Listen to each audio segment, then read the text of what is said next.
জুলাই সনদে স্বাক্ষরকে গণপ্রতারণার শামিল বলে মন্তব্য করেছেন জাতীয় নাগরিক পার্টির আহ্বায়ক নাহিদ ইসলাম। তিনি জানান, জুলাই অভ্যুত্থানকে ৯০-এর গণ অভ্যুত্থানের মতো পরিণতি হতে দেবে না তার দল।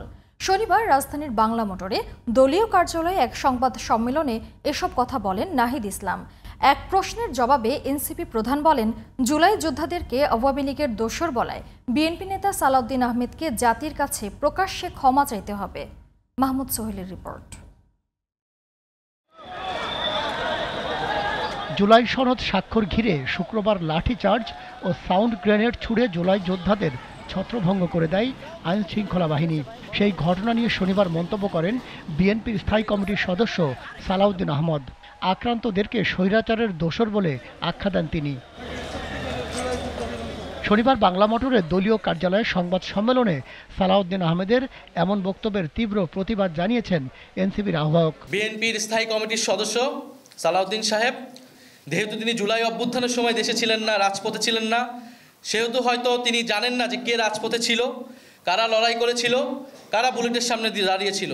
আমাদের আহ্বান থাকবে, তিনি তার এই বক্তব্য অবিলম্বে প্রত্যাহার করবেন এবং সেই আহত যোদ্ধা এবং শহীদ পরিবারদের কাছে ক্ষমা চাবেন এবং তাদের সাথে বসে জুলাই গণ অভ্যুত্থানের গল্পটা শুনবেন, ইতিহাসটা শুনবেন, কারা লড়াই করেছিল, কিভাবে লড়াই করেছিল, কিভাবে এই দেশ স্বাধীন হয়েছিল এবং আজকে আমরা এখানে কথা বলতে পারছি। আইনি ভিত্তি ছাড়া জুলাই সনদকে জাতির সাথে প্রতারণার শামিল বলে মন্তব্য করেন নাহিদ ইসলাম। জুলাই গণ অভ্যুত্থানে অংশ নেওয়া ছাত্র জনতার সার্বভৌম অভিপ্রায় হিসেবে যখন প্রফেসর মোহাম্মদ ইউনূস একটি আদেশ জারির মাধ্যমে এর আইনি ভিত্তি তৈরি করবে এবং সেই ভিত্তি অনুসারে গণভোট এবং পরবর্তী নির্বাচিত সংসদ এবং গণপরিষদ একটি নতুন সংবিধান তৈরি করবে। এনসিপিকে শাপলা প্রতীক না দিলে রাজপথে নামার হুঁশিয়ারি দিয়েছেন তিনি। আমরা খুবই একটা সহজ কথা বলেছি যে আপনি আমাকে একটা আইনি ব্যাখ্যা দিবেন যে কেন আমি শাপলা পেতে পারবো না, সাংবিধানিক আইনি একটা ব্যাখ্যা দিবেন, আমি অন্য প্রতীক নিয়ে নিব। আর যদি আপনি ব্যাখ্যা দিতে না পারেন তাহলে আপনাকে এই প্রতীকটা দিতে হবে। আপনি আমাকে কেন দিবেন না সেটা আপনাকে তো স্পষ্ট করতে হবে আমার কাছে এবং জাতির কাছে। আপনি আপনার ইচ্ছা অনুসারে আপনার মনের খেয়াল খুশি হিসেবে বা অন্য কারো প্রেসক্রিপশনে কোনো সিদ্ধান্ত একটা নতুন রাজনৈতিক দলের উপর এইভাবে চাপিয়ে দিতে পারেন না।